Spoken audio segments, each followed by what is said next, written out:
Ukraine Russia మధ్య యుద్ధం మరోసారి తీవ్ర రూపం దాల్చే సూచనలు కనిపిస్తున్నాయి.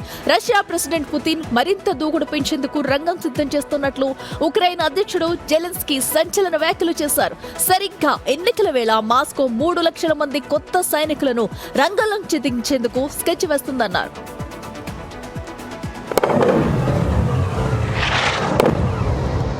ఉక్రెయిన్ రష్యా మధ్య ఘర్షణ మరింత తీవ్రమవుతోంది. ఈ క్రమంలో ఉక్రెయిన్ అధ్యక్షుడు జెలెన్స్కీ కీలక కామెంట్స్ చేశారు. తమ దేశంపై దాడులు మరింత పెంచేందుకు రష్యా సన్నాహాలు చేస్తోందన్నారు. దాదాపు 3 లక్షల మంది సైనికులను కొత్తగా సమీకరించేందుకు ఏర్పాట్లు చేస్తోందని తెలిపారు. డొనెట్స్ ప్రాంతాన్ని పూర్తిగా స్వాధీనం చేసుకోవటమే మాస్కో లక్ష్యమని, ఇందులో భాగంగా కొత్తగా సమీకరించే బలగాలను అక్కడ మోహరించే అవకాశం ఉందని చెప్పారు. వచ్చే నెలలో రష్యా పార్లమెంటరీ ఎన్నికలు ముగిసిన తరువాత ఈ ప్రక్రియ మొదలయ్యే అవకాశం ఉందని అంచనా వేశారు.